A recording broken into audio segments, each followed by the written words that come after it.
Hi, back again. This is Judy McKee, and we're doing the art of asking questions, and we've done open-ended, closed-ended, alternate choice. Now this is multiple choice. Now, by multiple choice, usually it happens when you have a company that has lots of products that the customer wants to know about or might possibly buy. And you have a selection that is too big. I mean, I've trained companies, a hardware company, for instance, who had a book this thick on all the things they have. And a carpenter calls in, he practically needs everything in the book. But we have to remember a few things. That people have difficulty remembering more than 3 things at a time. Oh, there are some. There are some actors and actresses learn how to do it quickly, that they can do this and this and this and this and this and this. They learn that. That's part of their art. But normal people don't learn how to set up properly the way to give a multiple choice question. So today I'm going to talk about multiple choice questions, and let's see how we could do better at it than we're doing now. Like I said, it comes with a warning. The only warning is that people can't remember more than 3 at a time. So let's remember that without making our customer feel wrong or stupid, which we never want to do. So people can't hear and remember many things at the same time, and it's not their job, really. Some salespeople think they're making this offer so that everybody will get a chance to know everything they could actually do, and isn't that a good thing? Well, the problem is that they can't remember all of them. So if you gave them 5 things to remember, they might have forgotten the first thing. I know for sure Sally was doing a training for a company up in Colorado who sold many beauty products.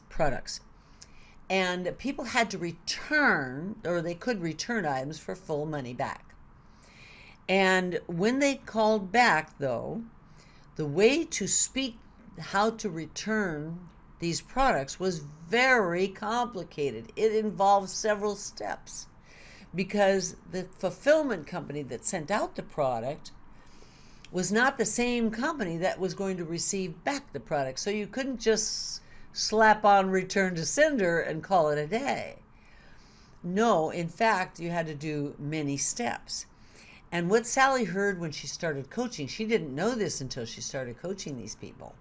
And when she started coaching them, she realized that the customer had too many things, and she knew when she taught sales that she remembered that people can't remember 4 or 5 things at once. It's too hard for them.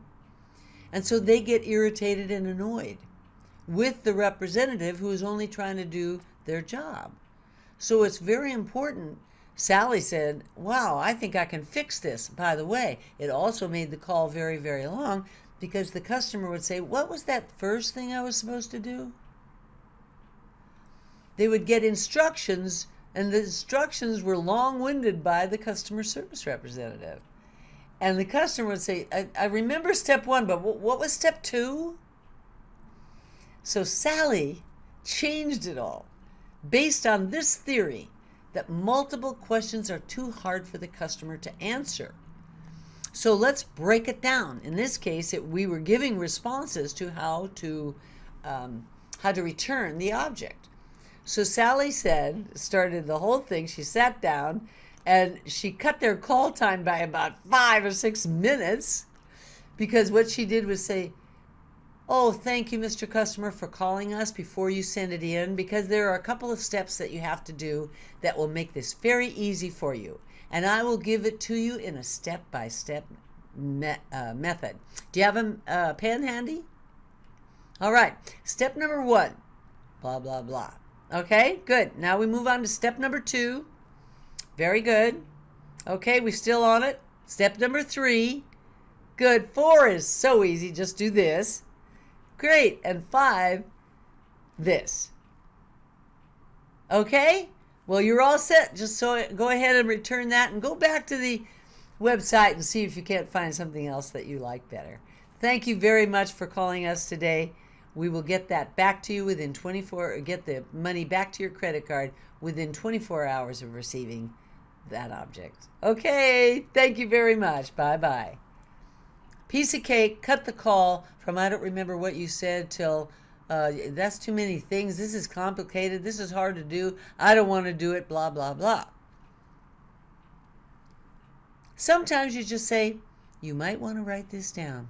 Do you have a pen handy? Especially if you have multiple objects to tell them about. It's really nice to do that. Or you could say, you don't even have to write this down. Here's what I'm going to do. I'm going to send you an email to follow up, and it will give you all those choices. Will that work for you? Yes! Learn how to make it safe and easy for your customer. Always make it safe and make it easy. Easy as possible.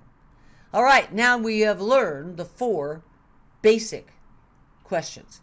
As you can see by my examples, they sometimes change and we move on to different things. But if you know how to do an open-ended question that usually starts with what, you will be in very good shape. If you also know that in order to ask that open-ended question, it would be really smart of you to ask a couple of closed-ended questions first so the customer can have an ability to trust you. They will feel good about you before you ask an open-ended question. The closed-ended question is simple, yes or no, or a very short answer, and it's usually data-based.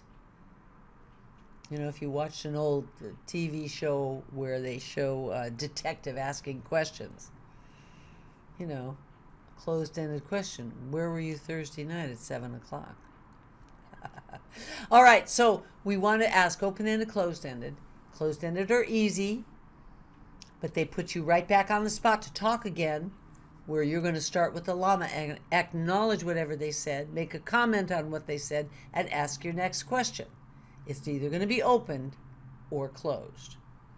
Okay, good. Then we moved on to alternate choice questions. That's so easy. This or that, chocolate or vanilla, take your pick. And it's pretty smart of you to put the one you would like them to take second, because it's easier for the customer to remember the last thing they heard than the first thing they heard.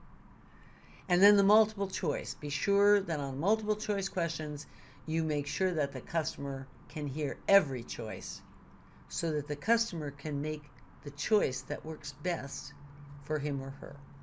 Okay? All right, that's it. Now I'm going to give you the mistakes. Oh yeah, don't make these mistakes, okay? That's next. Thank you for being here. Isn't this fun?